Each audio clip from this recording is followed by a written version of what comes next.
संभाल कर रखो अपनी फूल सी बेटियों को, क्योंकि देश चलाने वाले बेऔलाद बैठे हैं, बेऔलाद बैठे हैं। बिल्कुल चिंता नहीं है। आज देश में महिला सुरक्षा पे तो महिला सुरक्षा बेतुकी बातें हैं। महिला सुरक्षा बेतुकी बातें लगी आपको? बेटियों की सुरक्षा आपको बेतुकी बातें लगती है? अध्यक्ष जी, इनका शब्द निकलवाए आप, पहले कार्रवाई से बेतुका शब्द निकलवाए। मैं आपको शर्म आनी चाहिए। केंद्र में आप बैठे और बेटियों के साथ ऐसी हरकतें हो रही है, आपको शर्म आनी चाहिए। अगर किसी बेटी के साथ अत्याचार होता है और उसके खिलाफ कोई प्रोटेस्ट करता है तो आपकी दिल्ली पुलिस उसको उठा के जेल में डालती है। शर्म आनी चाहिए, डूब के मर जाना चाहिए आप लोगों को। ऊपर से कह रहे हैं बेतुका बोल रहे हैं, शर्म नहीं आती विजेंद्र गुप्ता जी? आपके घर में बहन बेटियां नहीं है क्या? आपकी कोई बेटी नहीं है क्या? आप किसी के बेटे बाप नहीं है क्या? आप किसी के भाई नहीं है क्या? शर्म आनी चाहिए, डूब कर मर जाना चाहिए आप लोगों को। राखी जी प्लीज, माननीय सदस्यगण प्लीज, राखी जी कंटिन्यू करें। अध्यक्ष जी, मैं दोबारा इस बात को दोहराऊंगी, जिधर भी देखो हवस के जल्लाद बैठे हैं, संभाल कर रखो अपनी फूल सी बेटियों को, क्योंकि देश चलाने वाले बेऔलाद बैठे हैं, बेऔलाद बैठे हैं। अध्यक्ष जी, आए दिन चाहे छोटी बच्ची हो, चाहे 27 साल की डॉक्टर हो, चाहे 56 साल की बुजुर्ग महिला हो, हर कोई हवस का शिकार बन रहा है, हर कोई रेप का शिकार बन रहा है। लेकिन सियासत में बैठे इन सियासतदानों को कोई फर्क ही नहीं पड़ता।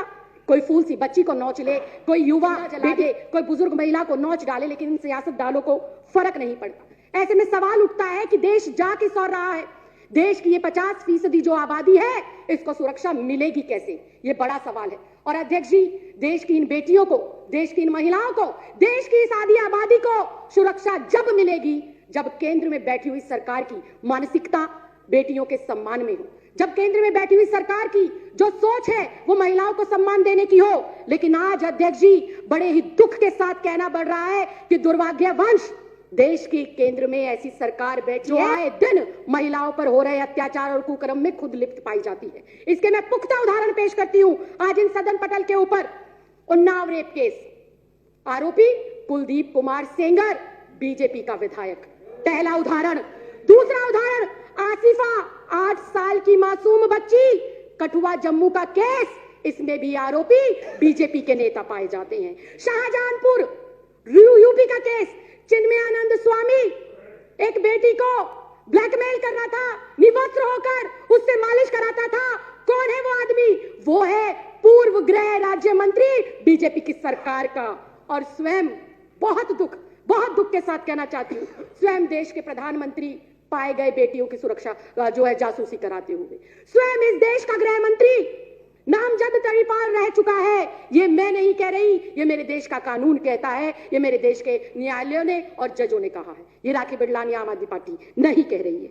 अध्यक्ष जी, ये इतना गंभीर मामला, देश की आधी आबादी आज बाहर निकलते हुए ये सोचती है कि मैं वापस आऊंगी या नहीं आऊंगी। आज हमारे माँ बाप, हमारे भाई बहन, हमारे रिश्तेदार, जब मेरी जैसी बेटियां अपने काम पर पढ़ने के लिए, लिखने के लिए जाती हैं, तो पता नहीं होता कि किस परिस्थिति में वो बेटी वापस आएगी। बिल्कुल अध्यक्ष जी, बुधवार 27 नवंबर की रात को दिल दहलाने वाला घटना हैदराबाद के अंदर। एक 27 वर्षीय डॉक्टर का स्कूटी खराब होता है और उसको मदद के बहाने 4 लोग घेर लेते हैं और उसके साथ गैंगरेप होता है, उसे जला दिया जाता है। इतनी हृदय विदारक घटना अध्यक्ष जी, मेरे मुंह से शब्द नहीं निकल पा रहे, क्योंकि मैं स्वयं भी एक लड़की हूं और कभी कभी किचन में खाना बनाने का मौका मिलता है। गलती से गर्म कढ़ाई को छू लेते हैं अध्यक्ष जी, तो अगले 2 दिन तक उंगली दर्द करती है। उस बेटी को जब जलाया गया होगा अध्यक्ष जी, हमारी जैसी बेटियों की आत्मा खुलमुला रही है, आप समझ भी नहीं सकते। और ये सामने बैठे हुए बीजेपी के लोग कहते हैं कि किस तरह की बेहुदगी की जा रही है। अध्यक्ष जी, इसके खिलाफ कोई ना कोई कार्रवाई जरूर होनी चाहिए। और ऐसे में जब दिल्ली के अंदर एक अन्नू नाम की लड़की उसके खिलाफ आवाज बुलंद करती है, अकेली वो अपनी हिम्मत जुटाकर धरना देती है, तो वही केंद्र शासित जो दिल्ली पुलिस है उस बेटी के साथ बर्बरता पूर्व जो है काम करती है, उसको मारती है, पीटती है और जेल में डाल देती है। तभी उसका संज्ञान लेती हुई अध्यक्ष जाती है और उसकी मदद करती है। अध्यक्ष जी, कहने को बहुत कुछ है, लेकिन मैं एक बेटी होने के साथ साथ, एक महिला होने के साथ साथ एक महिला जनप्रतिनिधि भी हूं और मुझे नहीं पता कि 7वीं विधानसभा में आने का मुझे मौका मिलेगा या नहीं मिलेगा।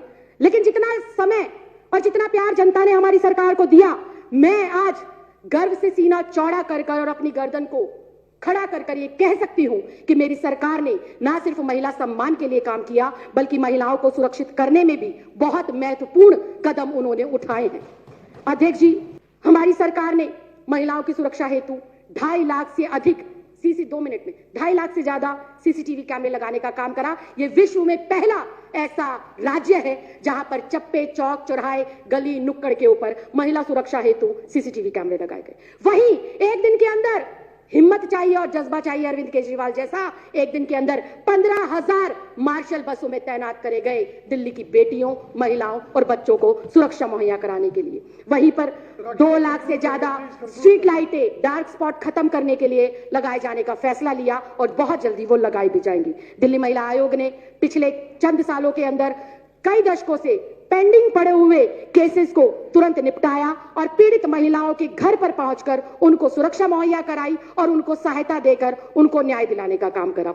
अध्यक्ष जी, मैं अंत में बस इतना ही, अगर नियत है तो सब संभव है। मन में अगर महिलाओं के लिए सम्मान है तो उनकी सुरक्षा भी सुनिश्चित की जा सकती है, उन्हें न्याय भी दिलाया जा सकता है और उनका सशक्तिकरण भी किया जा सकता है। मैं उम्मीद करूंगी कि देश में आज जो स्थिति है वो स्थिति भविष्य में ना हो, इसके लिए आज हर एक बेटी को जागना होगा, हर सदस्य को जागना होगा और उखाड़ कर फेंकना होगा ऐसी मानसिकता के नेताओं को जो मानसिकता वो महिलाओं के विरोध में रखते हैं और जो उनकी मानसिकता महिला विरोधी झलकती है। आपने मुझे इस अति महत्वपूर्ण मुद्दे पर बोलने का मौका दिया। बहुत बहुत धन्यवाद, बहुत बहुत आभार।